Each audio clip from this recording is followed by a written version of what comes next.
Madilim na ang paligid sa kahabaan ng Halsema Highway. Ang hamog ay tila bumabalot sa salamin ng sasakyan ni Marco. Pagod na ang kanyang mga mata. 10 oras na siyang nagmamaneho mula sa dulo ng Cordillera pabalik ng Maynila. Ang kalsada ay parang walang katapusan at walang kasiguruhan. Sa isang kurbada, kung saan ang bangin ay tila naghihintay ng biktima, nakakita si Marco ng isang maliit na dampa. Hindi ito katulad ng mga ordinaryong tindahan ng pasalubong sa Baguio o Sagada. Wala itong mga makukulay na ukay-ukay o tumpok-tumpok na strawberry jam. Pasalubong. Bulong ni Marco sa sarili. Nakalimutan niyang bilihan ng regalo ang kanyang asawang si Marta. Alam niyang magagalit ito kung uuwi siyang walang bitbit pagkatapos ng 1 linggong business trip na nauwi sa paglalamyarda. Itinigil niya ang sasakyan. Ramdam niya ang kakaibang bigat ng hangin paglabas niya. Sa loob ng dampa, may isang matandang babae. Ang kanyang balat ay parang balat ng prutas na nabilad sa araw. Kulubot, tuyo, at maitim. Hindi siya tumitingin kay Marco. Ang kanyang mga mata ay nakapokus sa isang bagay sa ibabaw ng lamesa. Isang kahoy na garapon. Maitim ang pagkakaukit at may takip na hugis ulo ng isang hayop na hindi mo mawari kung aso o tao. Magkano ho ito? Tanong ni Marco sabay turo sa garapon. Hindi iyan binibili ng pera, iho. Ang presyo niyan ay ang pagtanggap mo sa kung ano ang kasama nito, sagot ng matanda. Inisip ni Marco na baka nagpapakamisteryoso lang ang matanda para mapamahal ang tinda. Sige ho, kahit magkano, nagmamadali ako. Naglabas si Marco ng 1,000 piso. Kinuha ito ng matanda nang hindi tumitingin.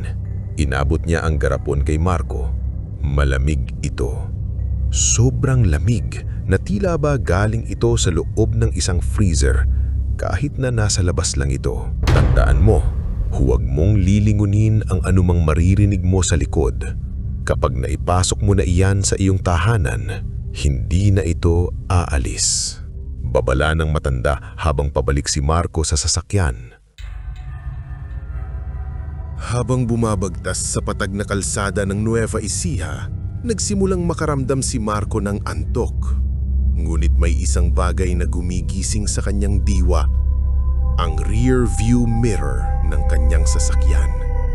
Sa tuwing titingin siya sa salamin, tila may nakaupo sa backseat. Isang anino, isang figura na hindi gumagalaw, ngunit ramdam mong nakatingin sa iyo. Ngunit kapag nililingon niya ito, wala namang laman ng upuan kundi ang garapon na nakabalot sa lumang dyaryo. Krak! Krak! Isang tunog ng pagkiskis, parang kuko na kumakamot sa leather ng upuan. Humigpit ang hawak ni Marco sa manibela. Pinatay niya ang radyo upang makinig ng maigi. Krak! Marco! Napatapak si Marco sa preno. Napahinto ang sasakyan sa gitna ng madilim na expressway. Hingal na hingal siya.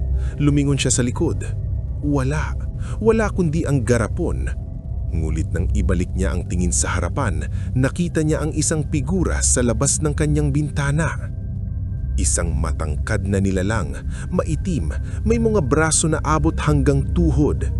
Hindi ito nakatingin sa kanya, kundi sa garapon sa loob ng kotse. Sa isang kisap mata, naglaho ang nilalang. 3:00 ng madaling araw nang makarating si Marco sa kanilang subdivision sa Cavite. Ang bahay nila ni Marta ay tahimik. Ang taning liwanag ay ang poste sa tapat ng kanilang gate. Dahan-dahan siyang pumasok, bitbit ng garapon. Tulog na si Marta. Inilagay niya ang pasalubong sa ibabaw ng kanilang dining table.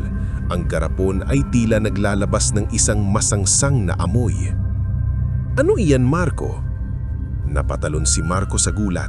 Nakatayo si Marta sa may hagdanan, nakasuot ng puting nightgown, puyat ang mga mata. "Pasalubong ko sa iyo, mahal, galing sa taas," sabi ni Marco. Lumapit si Marta sa garapon. "Bakit ang baho? At bakit parang may naririnig akong bumubulong sa loob?" "Baka hangin lang yan, Marta. Sige na, matulong na tayo. Pagod lang ako."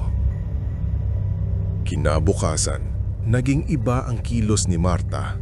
Ang kanyang dating masiglang mukha ay naging maputla. Ang kanyang mga mata ay tila nakatingin sa malayo. Laging may hinahanap.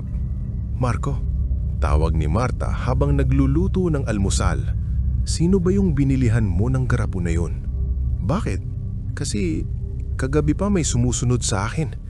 Kahit sa banyo, nararamdaman ko ang hininga niya sa likod ng leg ko. At tuwing titingin ako sa salamin, laging may pangalawang anino sa likuran ko." Nanlamig si Marco. Naalala niya ang sinabi ng matanda. Ang presyo niyan ay ang pagtanggap mo sa kung ano ang kasama nito. Sinubukan ni Marco na itapon ng garapon. Kinuha niya ito sa dining table at dinala sa labas. Itinapon niya ito sa malaking basurahan sa labas ng subdivision. Ngulit nang bumalik siya sa loob ng bahay, nandoon na naman ang garapon. Nakalagay ito sa gitna ng kanilang kama sa ibabaw ng unan ni Marta. At sa pagkakataong ito, bukas na ang takip. "Hindi ko na kaya, Marco!" sigaw ni Marta. Nagsimula na siyang mag-hysterical. "Paalisin mo siya! Nakikita ko na siya! Nakatayo siya sa likod ko ngayon!" Naghanap si Marco ng tulong. Tinawagan niya ang isang kaibigan na may alam sa mga ganitong bagay, isang matandang albularyo sa kanilang probinsya. "Marco, ang iniwi mo ay isang taga-suno," paliwanag ng albularyo sa telepono. "Hindi yan basta-basta aalis dahil binayaran mo siya. Huwag mong hahayaang matulog si Marta. Kapag nakatulog siya, doon siya tuluyang papasok sa katawan nito." Dali-daling kinuha ni Marco si Marta. Isinakay niya ito sa kotse kasama ang garapon. Kailangan nilang bumalik sa Halsema Highway. Kailangan nilang mahanap ang dampa. Ngunit ang biyahe ay naging impyerno. At si Marta naman ay nagsimulang sumalita sa wikang hindi maintindihan ni Marco.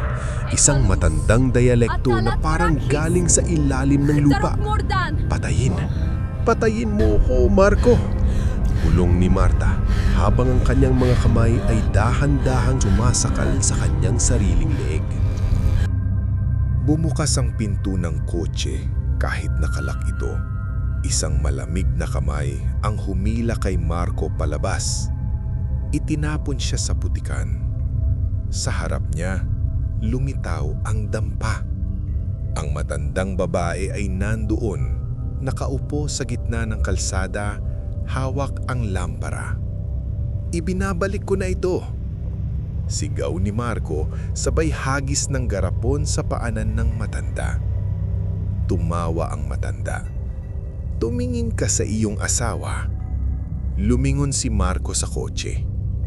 Nakatayo si Martha sa tabi ng pinto. Ngunit hindi na ito si Martha. Ang kanyang balat ay kasing itim na ng uling. Ang kanyang mga mata ay kulay abo na rin. At ang kanyang mga braso, nagsimula na itong humaba hanggang tuhod. "Martha!" Hindi sumagot si Martha. Sa halip, lumapit siya sa matanda at kinuha ang garapon. Niyakap niya ito na parang isang sanggol. "Salamat sa pasalubong, Marco," sabi ni Martha. Pero ang boses na lumabas sa bibig niya ay boses ng matanda sa dampa.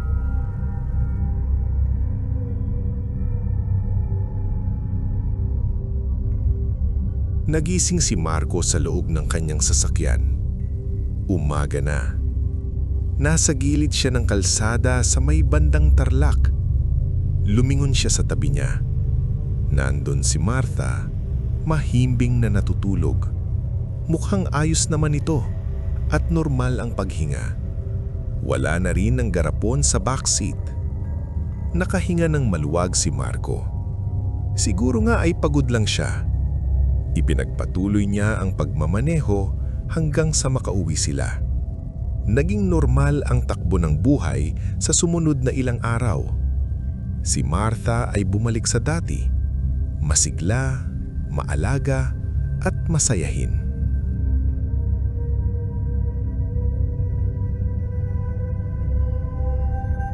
Ngunit isang gabi, habang naliligo si Marco, napansin niya ang isang marka sa kanyang batok. Isang itim na ukit na hugis ng ulo ng hayop. Lumabas siya ng banyo at nakita niya si Martha sa kusina. Naghihiwa ng karne. Nakatalikod si Martha sa kanya. "Martha, may marka ako sa batok. Tignan mo nga." Hindi lumingon si Martha. Dahan-dahang huminto si Martha. Alam mo, Marco, tama ang matanda. Ang pasalubong, kapag naipasok na sa bahay, hindi na aalis. Tumingin ka sa likod mo, Marco.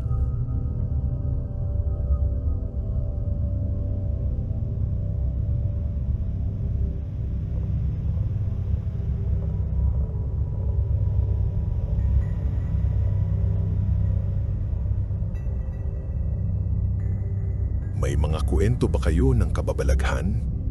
I-share nyo ang inyong mga karanasan sa comment section. Maraming salamat sa pakikinig. At hanggang sa susunod na kwentong kababalaghan, dito sa ating channel.